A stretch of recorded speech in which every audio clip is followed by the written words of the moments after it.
1 Samuel, capítulo 30, nós vamos ler a partir do verso 1. Quando Davi e seus soldados chegaram a Ziclag, no terceiro dia, os amalequitas tinham atacado Neguebe e incendiado a cidade de Ziclag. Levaram como prisioneiros todos os que lá estavam, as mulheres, os jovens e os idosos. A ninguém mataram, mas os levaram consigo quando prosseguiram seu caminho. Ao chegarem a Ziclag, Davi e seus soldados encontraram a cidade destruída pelo fogo e viram que suas mulheres, seus filhos e suas filhas tinham sido levados como prisioneiros. Então Davi e seus soldados choraram em alta voz até não terem mais forças. As duas mulheres de Davi também tinham sido levadas, Ainoã de Jezreel e Abigail de Carmelo, a que fora mulher de Nabal. Davi ficou profundamente angustiado, pois os homens falavam em apedrejá-lo. Todos estavam amargurados por causa de seus filhos e de suas filhas. Davi, porém, fortaleceu-se no Senhor, o seu Deus. Então Davi disse ao sacerdote Abiatar, filho de Aimeleque: traga-me o colete sacerdotal. Abiatar o trouxe a Davi, e ele perguntou ao Senhor: eu devo perseguir esse bando de invasores? Irei alcançá-los? E o Senhor respondeu: persiga-os. É certo que você os alcançará e conseguirá libertar os prisioneiros. Davi e os seus 600 homens que estavam com ele foram ao ribeiro de Besor, onde ficaram alguns, pois 200 deles estavam exaustos demais para atravessar o ribeiro. Todavia, Davi e 400 homens continuaram a perseguição. Encontraram um egípcio no campo e o trouxeram a Davi. Deram-lhe água e comida, um pedaço de bolo de figos prensados e 2 bolos de uvas passas. Ele comeu e recobrou as forças, pois tinha ficado 3 dias e 3 noites sem comer e sem beber. Davi lhe perguntou: a quem você pertence e de onde vem? Ele respondeu: sou um jovem egípcio, servo de uma amalequita. Meu senhor me abandonou quando fiquei doente há 3 dias. Nós atacamos o Neguebe dos Queretitas, o território que pertence a Judá, o Neguebe de Calebe, e incendiamos a cidade de Ziclag. Davi lhe perguntou: você pode levar-me até esse bando de invasores? Ele respondeu: jura diante de Deus que não me matarás, nem me entregarás nas mãos de meu senhor, e te levarei até eles. Quando ele levou Davi até lá, os amalequitas estavam espalhados pela região, comendo, bebendo e festejando os muitos bens que haviam tomado da terra dos filisteus e de Judá. Davi os atacou no dia seguinte, desde o amanhecer até a tarde, e nenhum deles escapou, com exceção de 400 jovens que montaram em camelos e fugiram. Davi recuperou tudo o que os amalequitas tinham levado, incluindo suas 2 mulheres. Nada faltou, nem jovens, nem velhos, nem filhos, nem filhas, nem bens, nem qualquer outra coisa que fora levada. Davi recuperou tudo. Vamos até aí. Quando nós escutamos essa batalha sangrenta, eu fico imaginando, né, o drama de você chegar em casa, vindo de uma jornada, e encontrar tudo destruído, queimado pelo fogo, e todos os seus queridos sequestrados, sem você saber se estavam vivos ou mortos.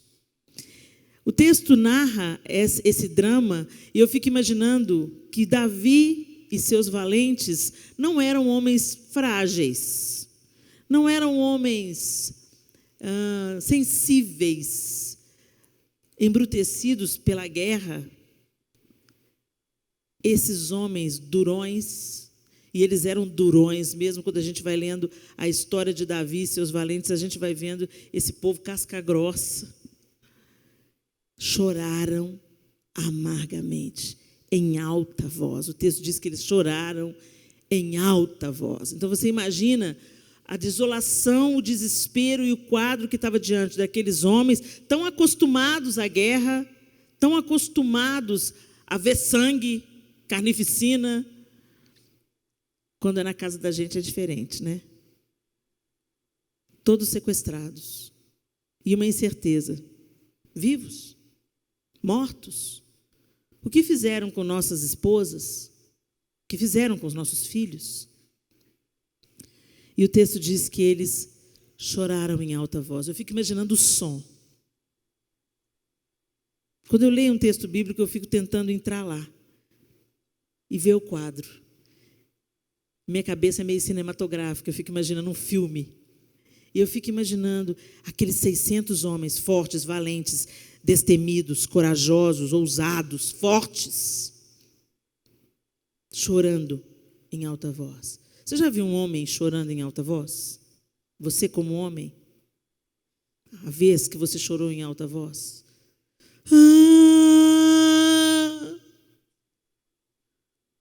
A gente vê crianças chorando em alta voz.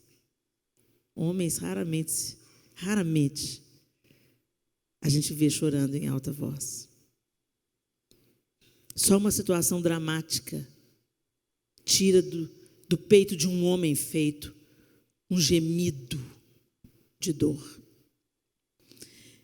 E esses homens choraram quando viram sua casa devastada. Nos dizem que nós vivemos em outra proporção, talvez menos aparente, mas não menos destrutiva. Nossas casas têm sido saqueadas pelo inimigo. Ele sutilmente entra e sequestra nosso cônjuge, sequestra os nossos filhos. Quanto tempo hoje a gente gasta na internet? Essa tecnologia maravilhosa, essa ferramenta fantástica que nos dá acesso a tantas coisas, que nos transporta para o outro lado do mundo, que nos mantém informados quase que em tempo real de tudo que acontece no planeta, está roubando os nossos relacionamentos dentro de casa. Fica todo mundo ao redor todo mundo sentado no sofá, ou às vezes até ao redor da mesa, onde antes eram o diálogo, a conversa, a risada, a brincadeira. Antes a televisão era vilã, mas agora cada um tem um pequeno monitor nas mãos, inclusive as crianças. E isso tem atingido toda a família, mas não menos o casal.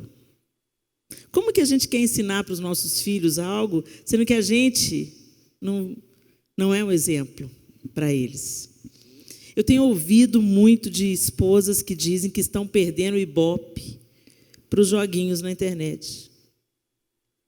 Tem marido que vai para a cama, deita do lado da mulher e vai jogar Candy Crush. Tem marido que passa mais tempo no Facebook, esposas que passam mais tempo nas redes sociais do que dando atenção aos maridos. Já tive relato de mulheres que falam que chamam o marido para jantar, todo mundo dentro da mesma casa, pelo WhatsApp. Quais são os sequestradores da nossa casa hoje? O que deveria ser uma festa, a volta para casa, serem recebidos. Não tem nada melhor, gente, do que a gente voltar para casa e encontrar a casa em ordem. Quem concorda? Não é gostoso? A gente chega em casa, a casa está tranquila, tudo nos seus devidos lugares, tudo limpinho, tudo cheiroso, um cheirinho de alho no óleo, assim. Está dando o prenúncio da jantinha que vai rolar. As crianças correm, papai! Abraça suas pernas, enroscam em você. Eu não sei quanto a vocês, gente, mas essa faz parte das lembranças mais doces da infância dos meus filhos. Quando o João chegava e eu sentia aquela sensação de graças a Deus, alguém vai me ajudar nessa casa. E as crianças falavam, papai! E os 4 se enroscavam nele. E eu dizia, a paz adentrou a porta da casa, aleluia! Porque, gente, eu não sei vocês, homens, se vocês têm a exata dimensão de como vocês são importantes numa casa. Quando vocês assumem o lugar de pai. A simples presença de vocês muda a atmosfera da casa. Mãe, a gente está ali normalmente com os meninos, envolvidos com eles, e chega um tempo que você fala, desce daí, menino, e ele finge que não está te ouvindo. Agora o pai, às vezes ele fala só fulano, fala só o nome, e olha, e o menino, oi pai, já vai descendo. Que delícia que é a presença masculina na plenitude da sua masculinidade. Não estou falando de autoritarismo, estou falando de autoridade. Autoridade que flui da paternidade. É tão bom, e eu me lembro disso, e é uma delícia a gente voltar para casa e ter a casa em ordem. Tudo, os meninos cuidados, a esposa com um sorriso. Como é que foi seu dia, meu bem? Foi bem. Às vezes a esposa também tem a sua jornada de trabalho. E o seu? Como é que foi, meu bem? Ah, foi duro, foi difícil. E aí ele vai compartilhando. E simplesmente pelo fato de compartilhar, a carga fica leve. E senta ao redor da mesa e vamos comer uma refeição e vamos conversar. Mas isso tem mudado dramaticamente, não para melhor. A gente passa um pelo outro. Estamos virando estranhos dentro da mesma casa, estranhos deitados na mesma cama. As pessoas não conversam, não contam como foi o dia. Ah, depois eu te conto, depois eu te falo. Ou quando a gente para falar um com o outro, como casado, é só sobre problemas. O filho que está dando problema, a conta que estourou, o cartão que ultrapassou o limite, e um cobrando do outro, uma cobrança. Sequestradores da alegria, sequestradores da paz, sequestradores da harmonia entre o casal e no lar. Porque se o casal não está bem, não se iludam, isso vai refletir nos filhos.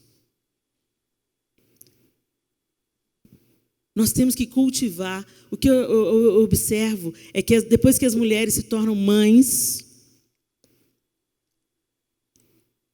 elas se esquecem de ser esposas. A relação sexual, o estar junto com o marido, passa a ser um peso. Muitos maridos pensam assim, mas depois que essa menina teve filho, mudou tudo. Agora eu sobro igual Giló na janta. Não tem paciência comigo, mas com o bebê tem toda a paciência. Deixa eu falar uma coisa com vocês, filhos são maravilhosos, mas eles estão na nossa vida por estações, algumas estações. Eles vão crescer e vão construir suas próprias famílias. E quem você tem do lado? Um estranho? Ou ele continua sendo o seu melhor amigo? São pequenas coisas, gente, coisas legítimas, coisas boas, que vão sequestrando a alegria no lar, a alegria do casal, a harmonia e a paz no lar. Você volta para casa e não, a sua casa não está incendiada pelo fogo, como aconteceu com Davi e seus valentes, mas está incendiada pela discussão, pela impaciência, pela intolerância, pela cobrança. O cara chega em casa cansado depois do serviço, você também às vezes chegou em casa cansado depois do serviço, e os dois mal se trombam. Um chega com 15 minutos de diferença para o outro e já tem uma enxurrada de problemas. Fulano deu problema, chamou na escola, é isso, é aquilo outro, a empregada não veio, a faxineira não fez o seu serviço direito, mas essa casa está uma porcaria, mas ó, paga uma empregada melhor, paga outra faxineira, eu queria que você ficasse dedicado. Você está pensando que eu vou depender de você o resto da minha vida? E onde deveria ser um lugar de refúgio, um lugar de paz, vira um lugar de conflito, de cobrança, de acusações. Um julgando a culpa para o outro, um transferindo a responsabilidade para o outro. É tão interessante quando a gente olha para esse texto de Davi e seus valentes, que Davi também tinha tido sua família sequestrada, mas os seus homens queriam apedrejá-lo. Os seus melhores amigos. Gente, quando a gente vai lendo a história de Davi e desses homens que o seguiam, poxa, os caras eram feras demais, eles eram dispostos a sacrifícios incríveis para levar um pouco de água para Davi beber, para matar a saudade. No entanto, diante desse drama familiar, eles precisavam de culpar alguém. Quem que é o culpado pela nossa tragédia? É o nosso líder. Então, e isso acontece também nos nossos dias hoje. Você vem para o gabinete pastoral e quer que o pastor resolva as suas questões. Nós, como pastores, nós queremos orar por você, nós queremos instruir vocês no caminho que já caminhamos e com aquilo que já observamos e aprendemos. Mas as decisões você precisa tomar. A oração pela sua casa, você precisa fazer. Você precisa guerrear a sua batalha. E é isso que acontece nesse texto. Eles estavam desolados, eles estavam...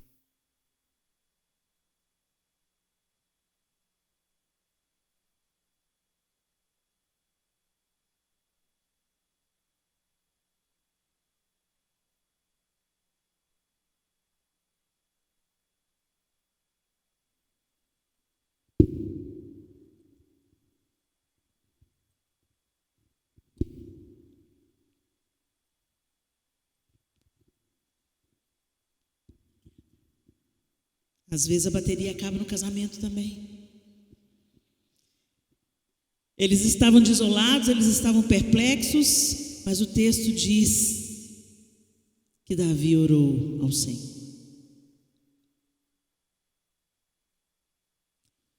Ele levantou a sua voz em clamor. Ele consultou ao Senhor. No primeiro momento ele ficou profundamente angustiado. Os homens estavam amargurados. Mas o texto diz que ele se fortaleceu no Senhor. Eu não sei que situação que está a sua casa, seu casamento. Mas o primeiro passo é se fortalecer no Senhor. Nossas forças, gente, elas têm limitações. Igual a bateria desse microfone. Tem um tempo de duração. Você usa, e chega uma hora que esgota. Como acontece com os nossos celulares?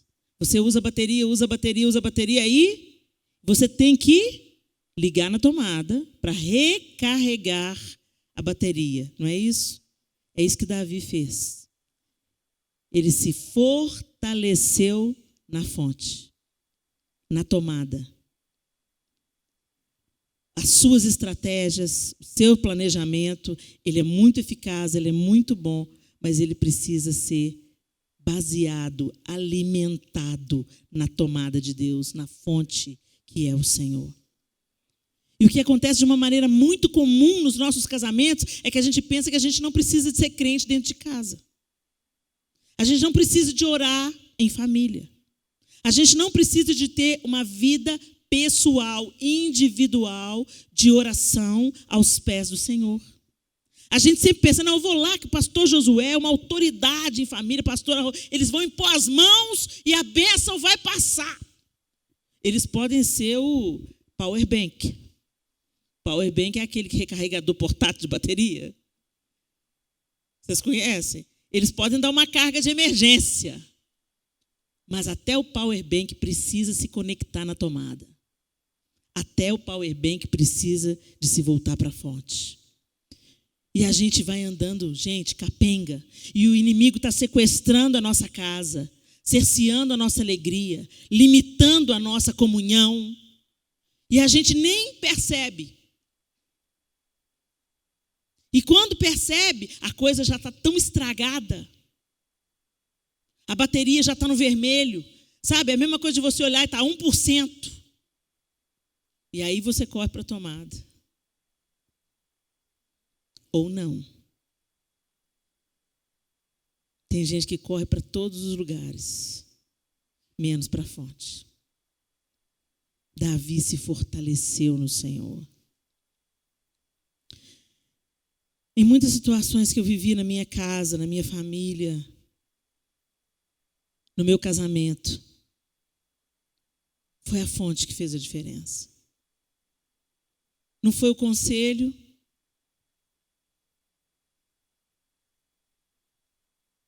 não foi o que eu já sabia, porque a gente entende muitas coisas com a nossa mente. Tem muitas coisas que eu falo aqui com vocês e que você vai ouvir nesse congresso inteiro e que você vai falar, isso mesmo, eu concordo com isso. Ouvir é uma coisa, viver é outra. E eu sempre ouvia dizer, adore na hora da dor, adore na hora da dificuldade, adore ao Senhor. Eu pensava assim, é isso mesmo, né? Adoração é arma de guerra, arma de vitória, é isso mesmo, né? Eu sabia disso, eu entendia isso, eu discernia isso com o meu intelecto. Mas o dia que eu dobrei os meus joelhos na hora da dor e eu comecei a adorar a Deus, quando não tinha nada aparentemente para adorar, a minha perspectiva mudou completamente. Quando parecia que eu estava perdendo, que Deus estava me devendo, a gente tem um relacionamento com Deus muito utilitarista, né, gente? Se tudo sai do jeitinho que eu quero, se meu casamento está feliz, se os meus filhos estão servindo na igreja, Deus é bom. Senhor, Tu és bom. Aí você canta isso feliz. Mas e quando as coisas não saem do jeito que a gente esperava? E quando o filho que se desviou da presença de Deus ainda não voltou? E quando você está orando pela conversão do seu marido e ela ainda não aconteceu?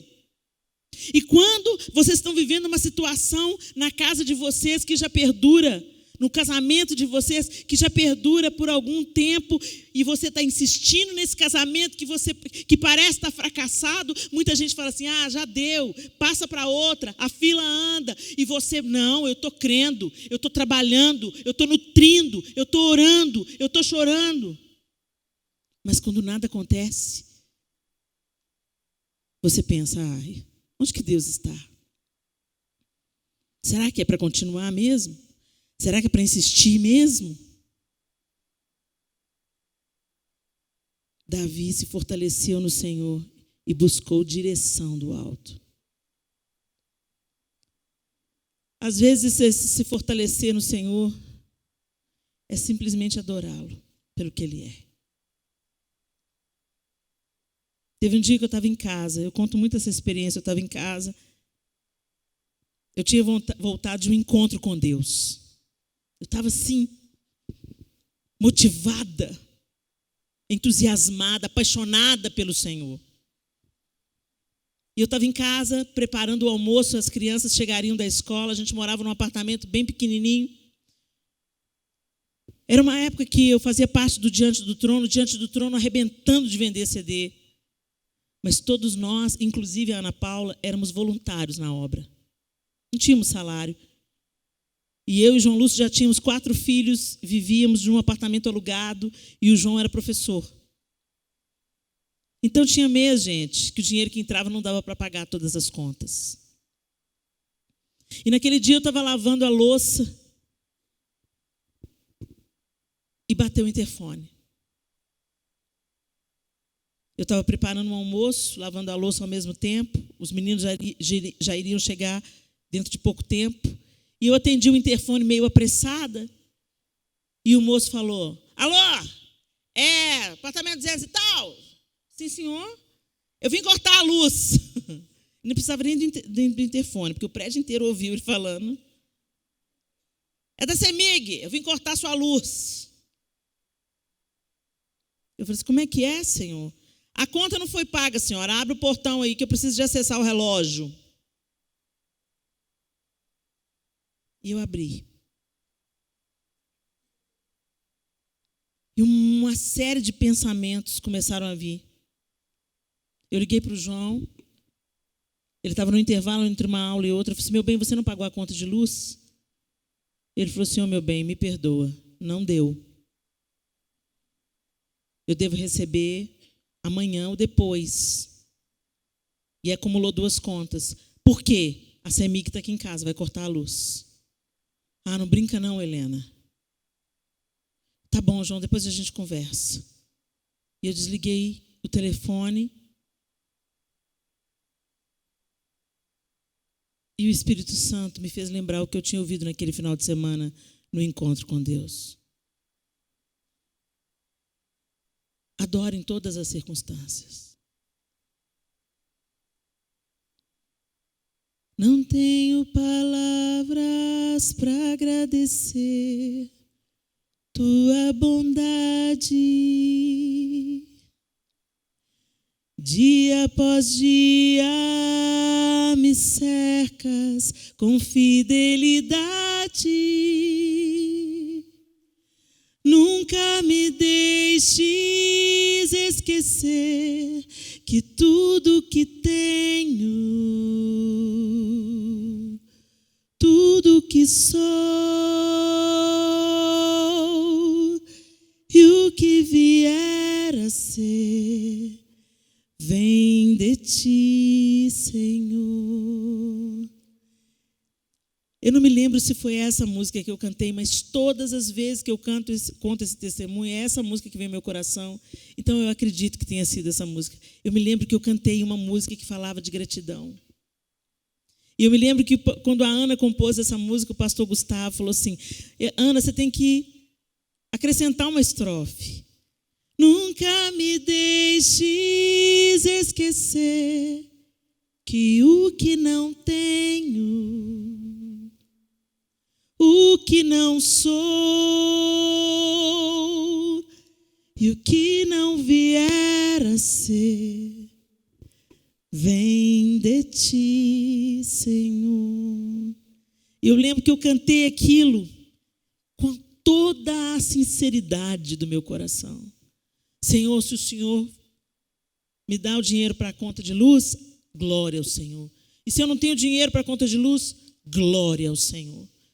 Eu não vou te glorificar só quando tudo estiver bem. Eu não vou glorificar só quando tudo estiver coincidindo com a minha vontade. Eu não vou te amar só quando o Senhor fizer tudo que eu te pedi. Eu vou te amar por quem o Senhor é, porque o Senhor é a fonte de vida, o Senhor é a fonte de alegria, e o Senhor é a fonte de refrigério e de esperança no dia da tristeza e no dia da angústia. O Senhor é a minha fortaleza, o Senhor é o meu Salvador. Fortaleça-se no Senhor. A minha tristeza mudou. Eu enxuguei as minhas lágrimas e a luz não apagou. Eu lembro que o exaustor estava ligado. E o exaustor não se apagou. Eu falei, gente, cadê o homem da luz? Não ia cortar a luz? Eu já estava ótima. Eu já tinha enxugado a lágrima. Pode vir quente que eu estou fervendo. Vamos jantar à luz de velas hoje. Tomar banho de canequinha. Cortou a luz, mas não cortou a água, glória a Deus. Mas cadê o homem? Eu abri a porta do apartamento, onde a caixa ficava no corredor. Nada. Cheguei na janela do prédio, olhei lá embaixo. Nada. A luz nunca foi cortada. Mas se a luz tivesse sido cortada, bendito seja o nome do Senhor. Eu já havia me fortalecido nele.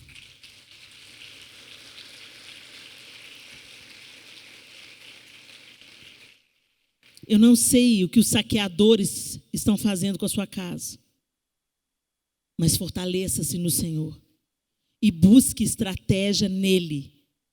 Davi foi perguntar para Deus: o que eu faço? Qual que é o próximo passo? A gente fala muito que a gente é crente, mas a gente coloca Deus no banco de trás da vida e quer só que Deus venha e assine embaixo, naquilo que a gente decide. Sim, nós temos que ser proativos e ter atitude, liderados pela palavra liberada de Deus. A palavra de Deus é um livro que nos empurra, que nos impulsiona, que nos encoraja, que nos faz agir por fé. Mas o povo nem lê a Bíblia. Você já leu a Bíblia toda? Pelo menos uma vez na vida. A gente passa pela vida dizendo que é crente, mas a gente não ora, não lê a Bíblia, não se fortalece no Senhor e quer que Deus venha como gênio da lâmpada e cure o seu casamento. Está tudo aqui. O manual de instruções está aqui. Nós temos uma diversidade de material. Essa loja aqui, gente, toda vez que eu venho num congresso, eu fico encantada com essa livraria que vocês montam. É muita comida boa. Mas nem a Bíblia a gente lê.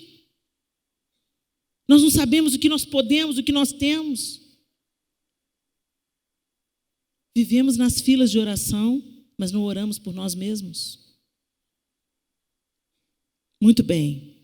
Davi se fortaleceu no Senhor. Vira para quem está do seu lado e fala: se fortaleça-se no Senhor. No Senhor. Amém. Ele é a fonte. O segundo passo: busque direção de Deus. Busque direção. O que a palavra diz? Os seus filhos estão rebeldes. O que a palavra diz sobre isso?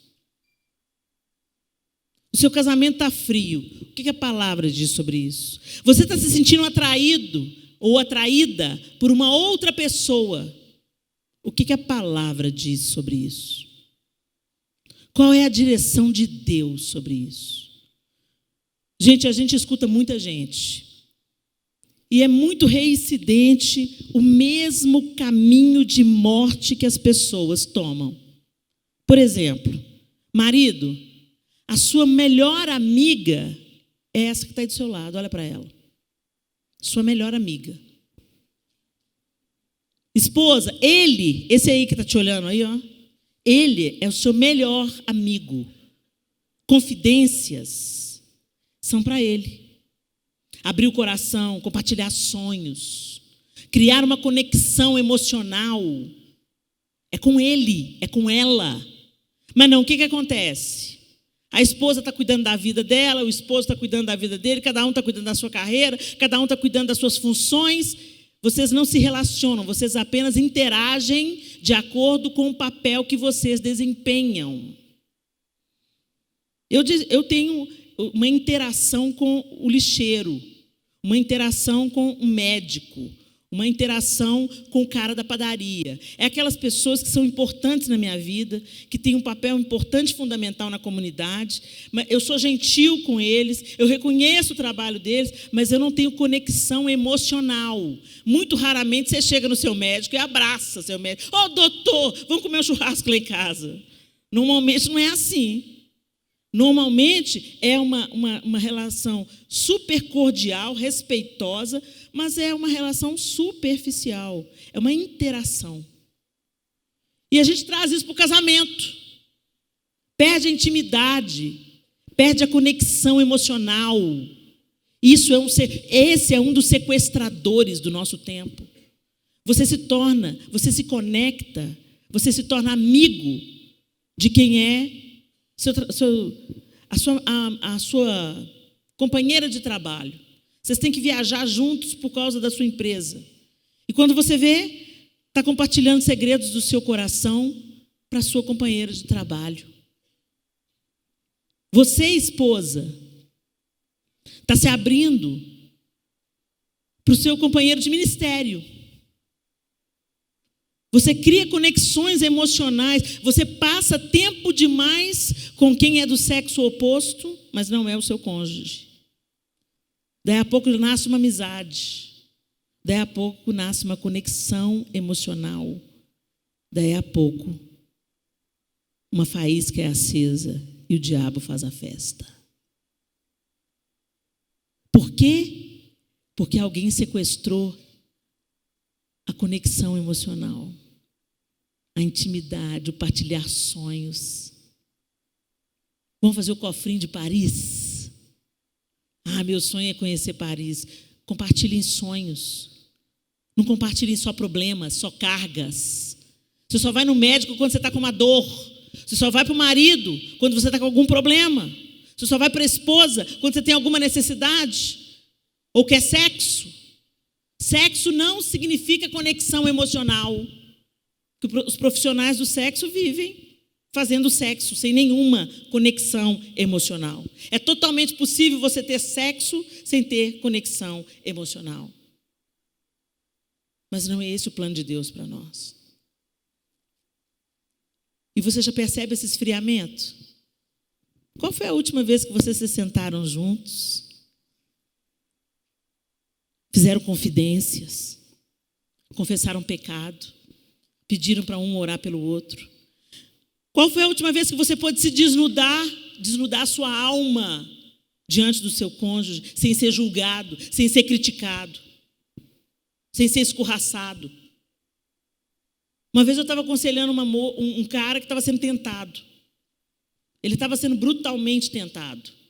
A esposa tinha acabado de ter filho, ela estava meio que indiferente com ele, ela estava totalmente envolvida com o bebê e com os processos que isso demanda, e, paralelamente, uma companheira do trabalho, uma menina joia, uma menina crente igual ele, olha que engano do diabo, uma menina crente igual ele, uma menina cheirosa, uma menina disposta, uma menina que tinha se tornado muito amiga dele. Ela havia se tornado sua melhor amiga no ano anterior, quando a esposa estava grávida. Agora tinha acendido uma faísca entre os dois, e eles estavam se sentindo atraídos um pelo outro. Eu virei para ele e falei assim: em nome de Jesus, procura a sua esposa e peça a ajuda dela. Você está doido? Se eu falo isso para minha esposa, ela me põe para fora de casa. Isso não deveria acontecer. O nosso cônjuge tem que ter a liberdade de falar conosco o que for necessário falar. Eu falei assim: não, é mais fácil você falar me ajuda que eu estou sendo tentado, do que falar eu te traí, eu te enganei. Fale a verdade, busque ajuda, antes que seja tarde demais. Joga luz nas trevas, porque o diabo trabalha no escuro. Ele gosta do silêncio, da escuridão. Mas ele não me ouviu. Eu falei assim: se você não tem condição de falar com ela, se ela não vai acolher você, então procure um pastor. Abra o seu coração, confessa que você está sendo tentado. E se for necessário, saia desse emprego. Ele não me ouviu.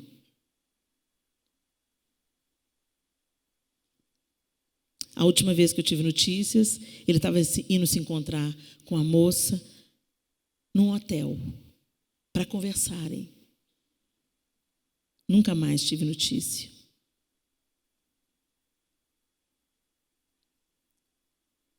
Ele vem se esgueirando.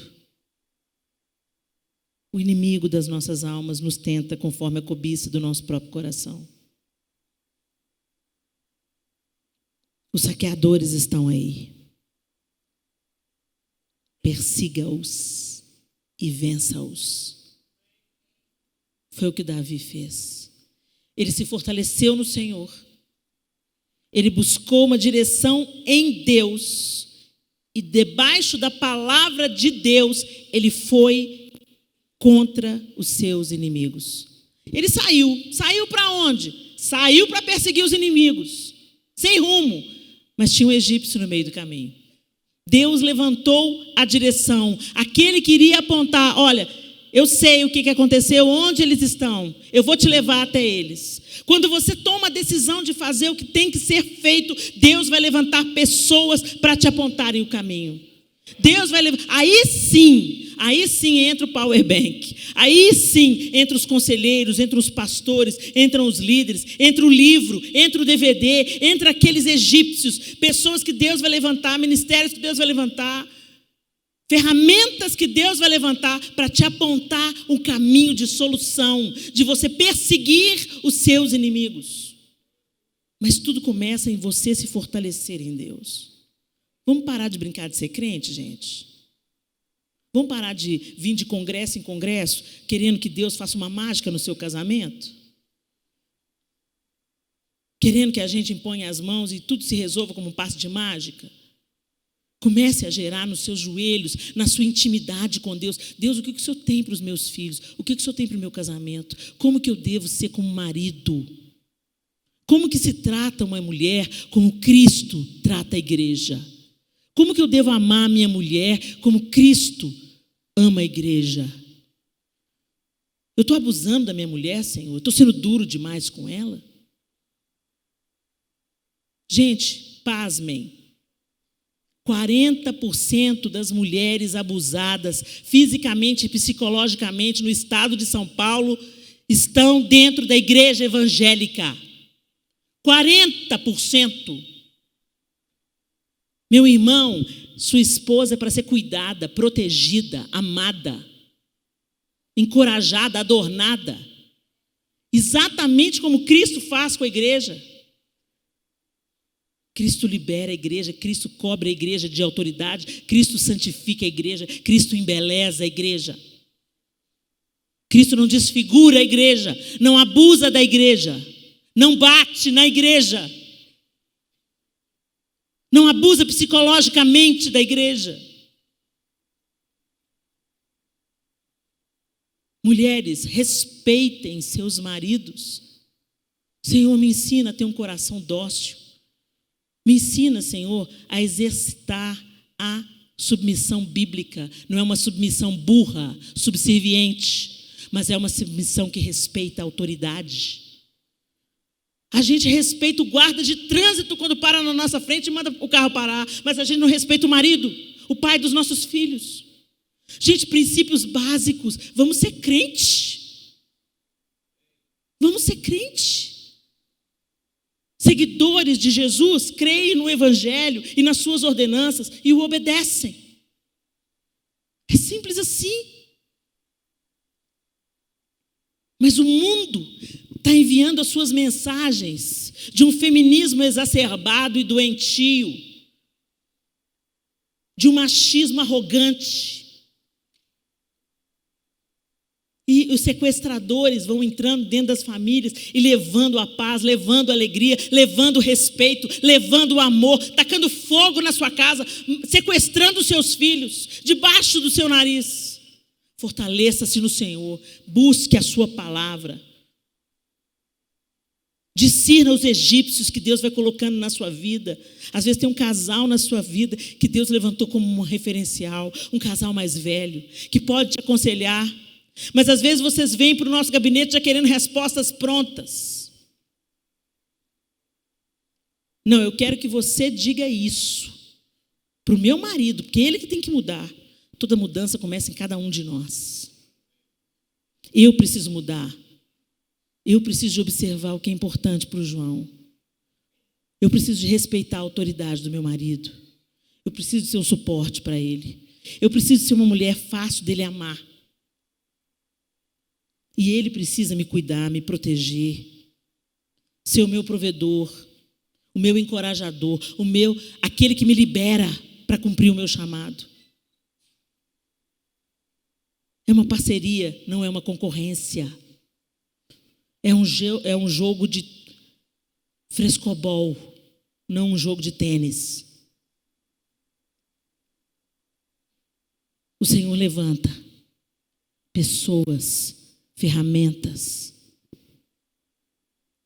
Mas o texto também diz que eles pelejaram duramente, arduamente.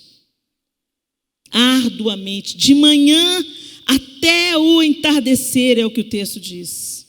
Depois que eles encontraram os inimigos, eles já tinham se fortalecido no Senhor, eles tinham a palavra do Senhor, o Senhor iria dar vitória, o Senhor colocou aquele que levou eles até o inimigo, e quando eles chegaram lá, eles começaram a lutar.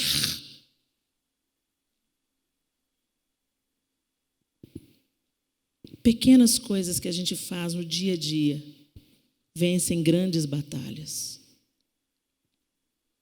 Pequenas coisas. Você quer que seu marido seja doce?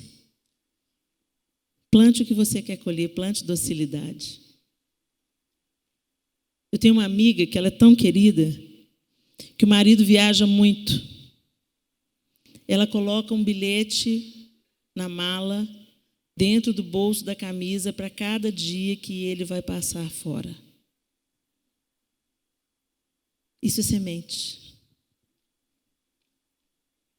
Ele presta atenção a tudo que ela fala. Isso é semente.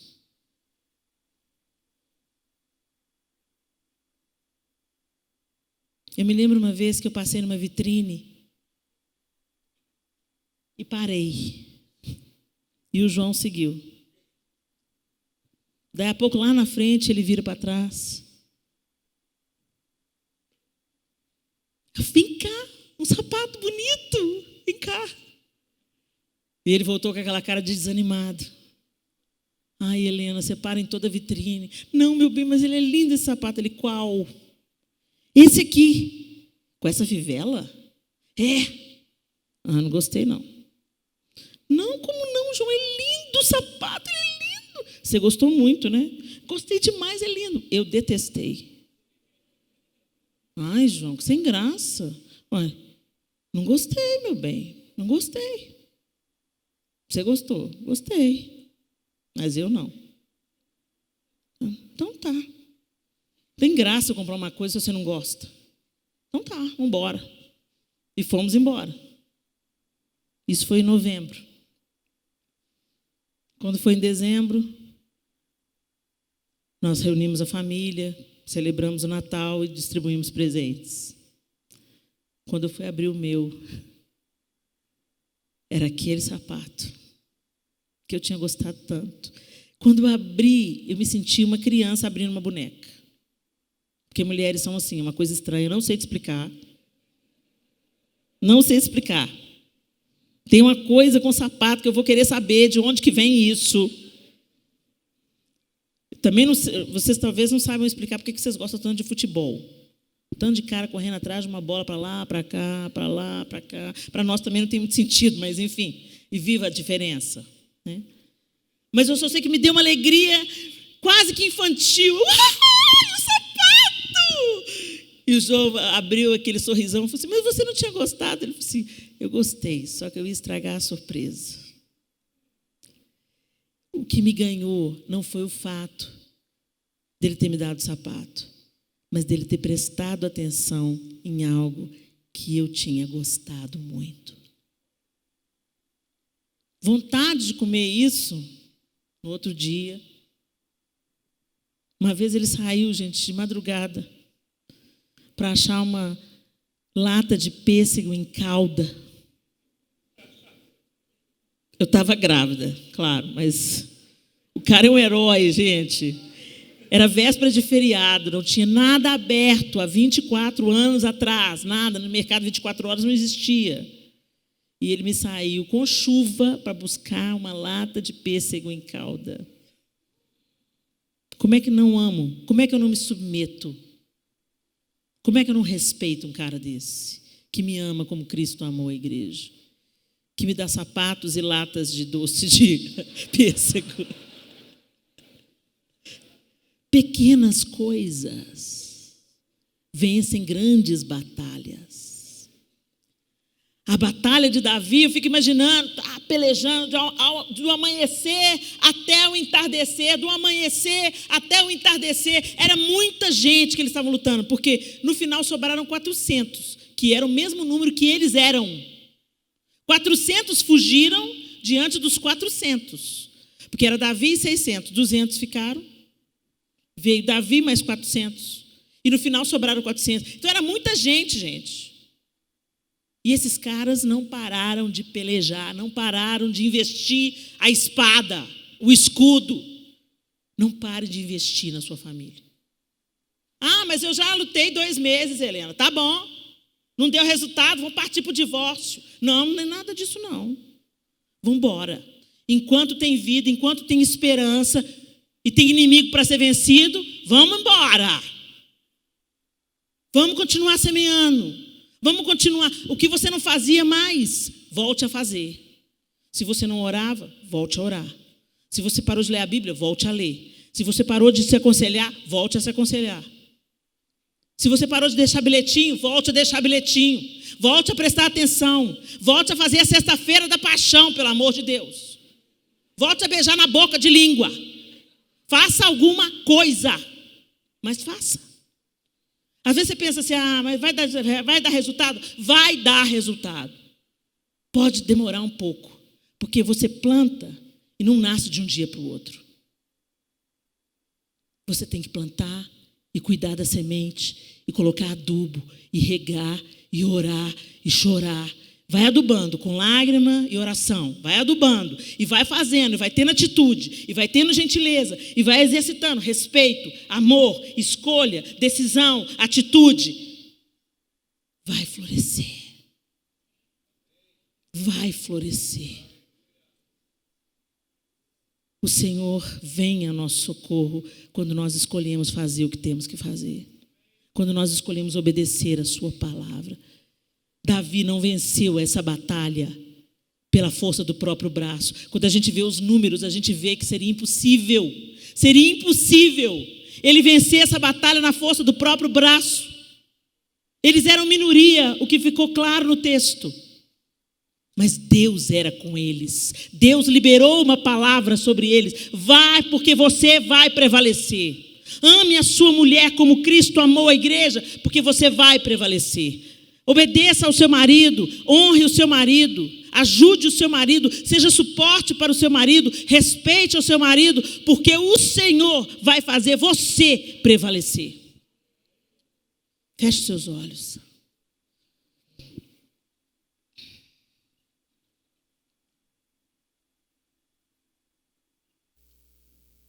Os inimigos da nossa casa sempre existirão. Os saqueadores, os que incendeiam, os que matam, os que sequestram, sempre existirão. A família é o alvo preferido de Satanás. Mas se Deus é por nós, quem será contra nós? Persevere. Fortaleça-se no Senhor. Busque a sua direção. Fique atento àqueles que Ele irá levantar para serem seus cooperadores. Persiga os seus inimigos e os aniquile.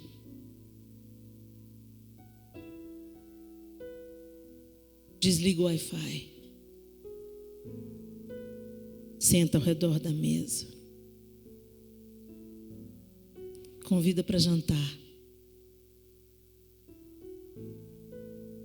Dança de novo a música preferida.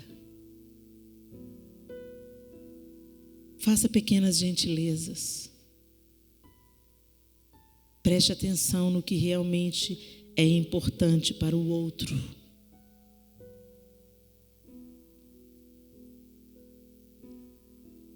Nossos sequestradores são sutis.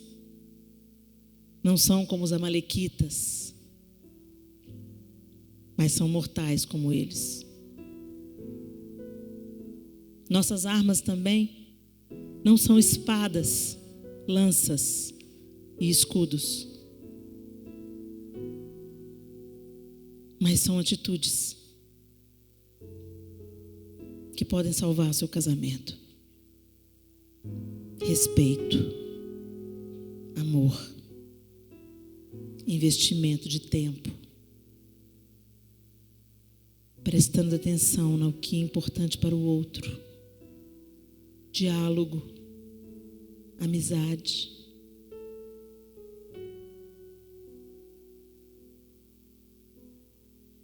Invista pelo tempo que for necessário, até que você veja a sua vitória. Senhor, nós precisamos de Ti. Como o Senhor ordenou a Davi e seus homens, podem ir, porque vocês prevalecerão. Que o Senhor libere sobre cada casal aqui essa palavra também, Senhor. Que haja em nós a disposição de nos fortalecermos no Senhor, de buscarmos a sua direção, de vivermos o cristianismo não apenas na igreja, fora da nossa casa, mas que o cristianismo para nós seja uma maneira de viver e não apenas uma religião. Queremos orar, queremos discernir a Tua palavra, a Tua vontade, queremos obedecer às Tuas ordens e queremos prevalecer sobre o nosso inimigo com as armas do dia a dia, Senhor, com o fruto do Espírito, amor, alegria, paz, benignidade, bondade, domínio próprio, que essas sejam as nossas armas nos nossos casamentos. Nós queremos não ser só apenas casados, Deus. Queremos ser casados e felizes. Ajuda-nos, Pai, a não sermos só ouvintes, mas praticantes da Tua palavra. Em nome de Jesus. Amém e amém. Aleluia.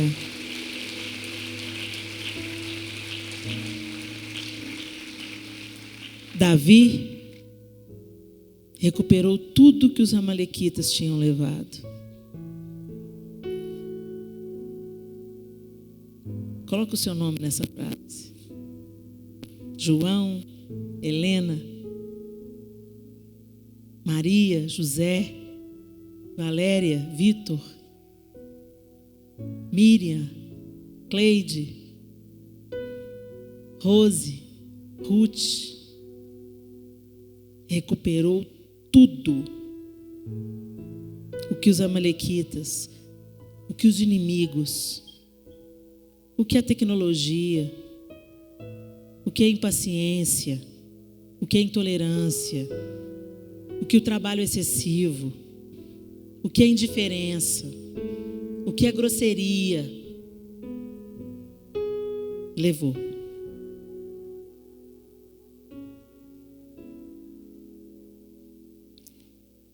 Nada faltou. Nem jovens, nem velhos, nem filhos, nem filhas, nem bens, nem qualquer outra coisa que fora levada. Davi recuperou tudo. Bora lá. Fortaleça-se no Senhor e parta para cima do seu inimigo. Deus abençoe vocês.